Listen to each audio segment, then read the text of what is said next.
All right, so you're looking to become more of a modern-day polymath. Fascinating. Yeah, we've got a treasure trove of articles and videos Right. stacked up just for you, and trust me, they're packed with insights. Yeah. Let's dive right into the heart of it. What I find really intriguing is this. The sources suggest that being a polymath isn't about being a jack of all trades Right. and a master of none. Right. It's actually about having a unique advantage in today's world. Okay, unpack that for us. What exactly is this polymath advantage?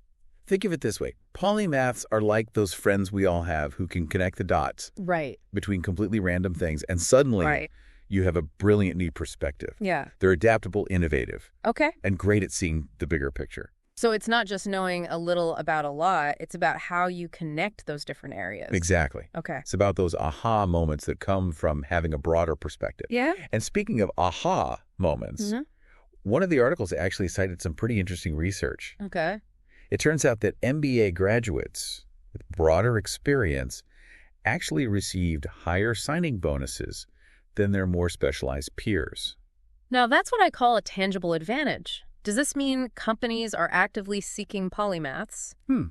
What kind of skills are they looking for? It seems like they are maybe not outright saying polymaths wanted, Right. but they are looking for adaptability, Sure. creativity, problem-solving skills, Right. all qualities that polymaths tend to possess. Yeah. They want people who can bridge the gaps between different departments and come up with those innovative solutions that a specialist might miss.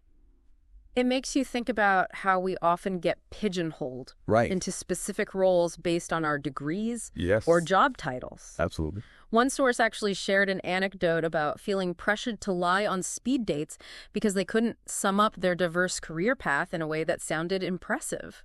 Isn't that fascinating? Yeah. It highlights a common fear that if we don't fit into a neat little box, we won't be taken seriously. So how do we break free from that box? How do we embrace our multifaceted selves without feeling like we need to downplay our diverse interests? It's about owning that multifaceted self. Okay. And importantly, it's not just about dabbling. Right. The sources are clear. Polymathy requires depth. It's not just about collecting fun facts. Yeah. It's about building a deep well of knowledge in multiple areas and understanding why those areas connect. So you need that breadth of knowledge, but also the depth to really understand and apply it. Yeah. One video used the analogy of being a T-shaped person, having a broad base of knowledge, and then 2 or more areas where you have real expertise. Exactly. And that depth often comes from being an autodidact, Okay. a self-directed learner. Right. You're taking control of your own education and actively seeking out new knowledge. Yeah. Not just waiting for it to be spoon-fed. Becoming your own university, I like the sound of that. But with so much information out there, how do we even begin to structure our learning? This is where mental models come into play. Okay. These are essentially frameworks for understanding how the world works.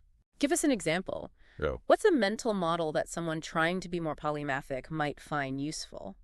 a great one is the sunk cost fallacy. Okay. It's that thing where we stick with a bad decision just because we've already invested a lot in it, even when it's not logical to continue. Oh, I've been there. That project that's clearly going nowhere, but you've already poured months into it. Exactly.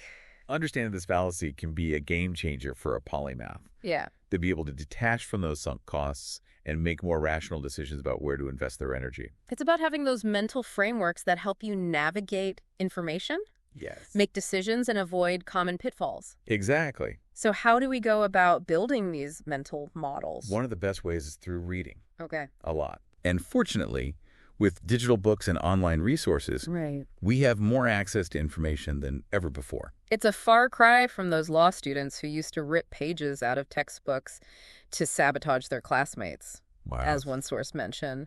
Though I do appreciate their dedication to a rather extreme form of competitive learning. It does highlight how times have changed, wouldn't you say?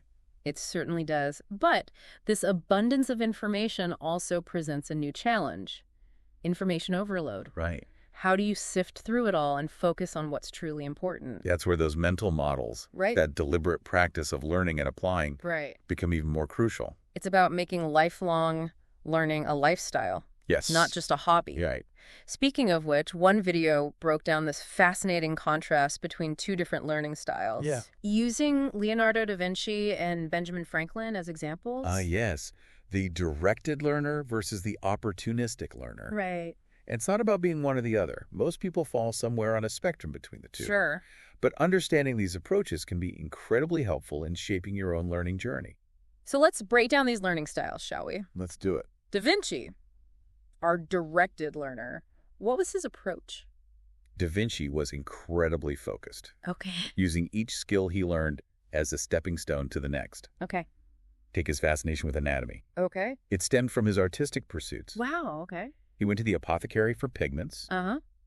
then became intrigued by how they mixed medicines, Interesting. which ignited his interest in the human body. It's fascinating how one thing led to another in such an intentional way. It's almost like a chain reaction of curiosity, Right. each link leading to a new discovery. Exactly. And this was all driven by his desire to solve specific problems like cracking the code of human flight. Right. His learning was very deliberate. Exactly. Okay. And then we have Ben Franklin, Okay. our opportunistic learner. Right. He was a bit more, how should I say, free-spirited in his quest for knowledge. Okay.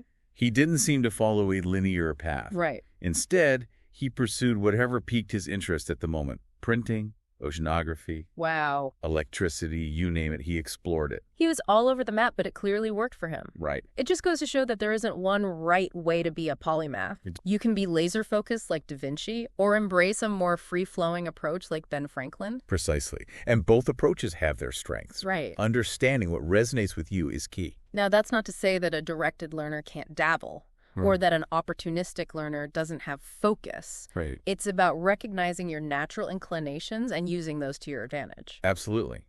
And regardless of where you fall on the spectrum, Yeah. the sources emphasize one crucial thing. Polymaths share a certain hunger for knowledge. Okay. They aren't afraid to venture outside their comfort zones and delve into unfamiliar territory. That fearlessness seems to be a common thread. It is. One source actually highlighted the importance of learning in public, of embracing that beta mentality and putting your work out there even if it's not perfect. Which is such a relevant concept in the digital age. It is. Think about blogs, podcasts, online courses. Right. They're all platforms for sharing your knowledge and connecting with others. And it's a form of multitasking, Yes. which, contrary to popular belief, can actually be a strength for polymaths. Yes. But we're not talking about the kind of multitasking where you're juggling a million things at once and doing them all poorly. Right. Not the look at me, I'm so busy, but not actually accomplishing anything type of multitasking. Exactly. So what's an example of effective multitasking for a polymath? Think about a memory champion. Okay. They're using multiple mental models, Right. engaging different parts of their brain, all while recalling information and managing the pressure of performance. Right. That's multitasking. That strengthens cognitive flexibility. And that flexibility is a hallmark of polymathy, wouldn't you say? Absolutely. Being able to shift gears, adapt to new situations. Yes. Draw on a diverse toolbox of knowledge and skills. It's essential. Right. And it's not just about intellectual pursuits either. Right. One video highlighted the importance of physical hobbies for a well-rounded life. Okay. The ancient Greeks understood this, Right. valuing physical prowess as highly as intellectual development. Right. It's about recognizing that the mind and body are connected. Exactly. Taking care of your physical health can enhance your mental agility and creativity. Precisely. Okay. It's all part of that holistic approach to life that polymaths embrace. And let's not forget about the arts. Right. One speaker was practically evangelical about the benefits of having an artistic hobby, even admitting to being terrible at violin. They said it helped them to block out the noise of the world and connect with their creative side. I can absolutely relate to that. Engaging in a creative outlet, whether it's music, writing, whatever speaks to you, can be incredibly beneficial. It can. It allows you to tap into different parts of your brain,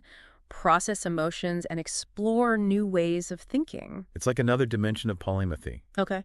It's about recognizing that the human experience is multifaceted and finding fulfillment in exploring all aspects of ourselves. Right. Not just the logical or intellectual ones. So we've got the mental, the physical, the artistic.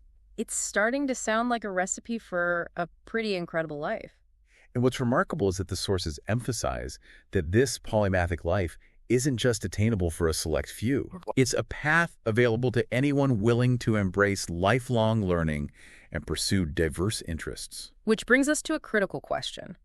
If this path is available to everyone, how do we create a world that truly values and rewards polymaths? It's a crucial point. Yeah. Our current systems often seem designed to funnel people towards specialization. It's like we're training people to be amazing at playing one instrument when the world desperately needs a symphony orchestra. Right. So how do we change the tune? How do we create systems that recognize and reward these valuable skills? It really makes you think about how we educate. Right. And hire. Right. One source suggested a shift in education toward more interdisciplinary learning. Okay. Think collaborative projects that blend, say, math, history, and art. So instead of just learning about photosynthesis in science class, you're also exploring its depiction in art through the ages. Yes. And its impact on historical events. Precisely. That kind of approach helps students develop those interconnected thinking skills that are so valuable in the real world. And it can help them discover their own unique passions and strengths without feeling pressured to fit into a predefined box. Exactly. Right. And it's not just about education. Right. Hiring practices need to evolve as well. Right. Instead of fixating on candidates with a specific set of credentials Right. or years of experience in one narrow field, Right. we need to recognize the value of transferable skills Right. and diverse backgrounds. So instead of seeing someone with experience in both engineering and theater as an anomaly, Right. we start to recognize those experiences as valuable assets. Imagine a hiring manager seeing that, and instead of wondering, well, what exactly do they do? Right. They see a creative problem solver, someone who can bridge the gap between the technical and the artistic. Someone who can communicate complex ideas in a compelling way. Yes. Think outside the box Uh-huh. and come up with truly innovative solutions. Precisely. That's the kind of talent that thrives in a world demanding new ways of thinking and doing. It's like we were saying earlier about those MBA grads with broader experience earning higher signing bonuses. Right. The business world seems to be catching on. Indeed. But it's not just about changing individual mindsets. Right. It's about creating systems and structures that support and celebrate the polymathic approach. Okay. It's about recognizing that the future belongs to those who can embrace complexity, connect the dots, and create something truly new. And that brings us to another fascinating point from the sources. Okay. This idea of an undercurrent of fear holding people back from embracing polymathy. Interesting. Like, if you're not the absolute best in one specific area, Right. you're somehow not as valuable. It's interesting you use the word undercurrent. Yeah. Because one of the videos used the analogy of those deep ocean currents that drive the planet's climate systems, Right. invisible to the naked eye, Right. yet incredibly powerful. Yeah. I think that's a fitting metaphor for how these societal expectations can shape our choices. Wow, that's a powerful image. Right. So how do we break free from those unseen currents, those limiting beliefs? One source talked about the importance of having a strong why, a deep-seated motivation for pursuing knowledge. If your only reason for learning is to impress others or collect credentials, Right. it's easy to get discouraged. Right. But if you're driven by a genuine love of knowledge, Yeah. a desire to make a real difference in the world, Mm-hmm. that passion will fuel your journey. It's about tapping into that childlike curiosity we all have within us. Yes. Remember how one expert talked about how kids are constantly asking why? Right. We need to recapture that spirit. Precisely. And it's about recognizing that the journey of learning is its own reward. Right. Every new piece of knowledge, every skill you acquire, Right. every connection you make, it all adds to the richness of your experience. Absolutely. And let's not forget the power of community. One article beautifully described how polymaths act as magnets for collaboration. It's like they can speak multiple professional languages. Right. Allowing them to navigate different worlds and bring people together to solve problems in ways that specialists often can't. And with technology, Right. connecting with like-minded individuals and building those polymathic communities has never been easier. It's true. Forums, Right. online courses, Right. virtual meetups. It's a whole new world of collaborative learning. It's like that speed dating scenario we talked about earlier. Yeah, But instead of hiding your multifaceted self, Right. you're celebrating it. exactly. Finding your people, the ones who appreciate the whole symphony, not just the solo act. And that's where I think the true potential of polymathy lies. Yeah. It's not just about individual achievement. Right. It's about collective intelligence. Yeah. About leveraging the diverse strengths of a group to create something truly remarkable. Okay. Think about the challenges we face as a global community. Right. Climate change, social inequality, Right. technological advancements. Yeah. These are complex issues Yeah. that require multifaceted solutions. Solutions that can only come from diverse perspectives and collaborative efforts. Yeah, exactly. Okay. And who better to lead the charge than those who embrace a multidisciplinary approach to learning and problem solving, Right. the modern polymaths? It's inspiring, really. So for those listening who are feeling that spark, that desire to embrace their inner polymath, Right. where did they begin? Start by asking yourself what truly excites me. Right. What are you naturally drawn to? What are those areas you've always wanted to explore but maybe felt held back? That's fantastic advice. Don't be afraid to follow those threads of curiosity. Right. You never know where they might lead you.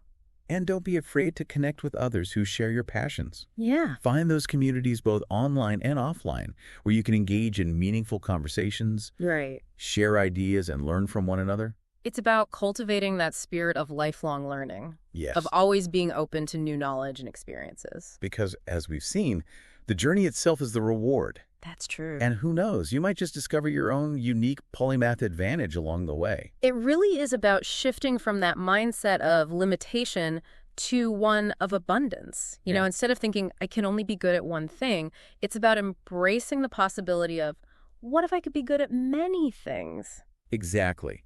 And not just good at them, but exceptional in your own unique way, because that's the beauty of polymathy. It's not about being a carbon copy of Da Vinci or Ben Franklin. It's about forging your own path, blending your interests and skills in a way that's authentic to you. It's like creating your own unique blend of spices, your own signature dish. I love that analogy.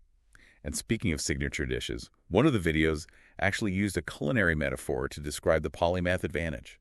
Oh, tell me more. I'm always up for a good food analogy. Well, they were talking about how in today's world, it's not enough to just be a great chef. You need to be a culinary alchemist. A culinary alchemist. Now, that's a title I haven't heard before. What does that even mean?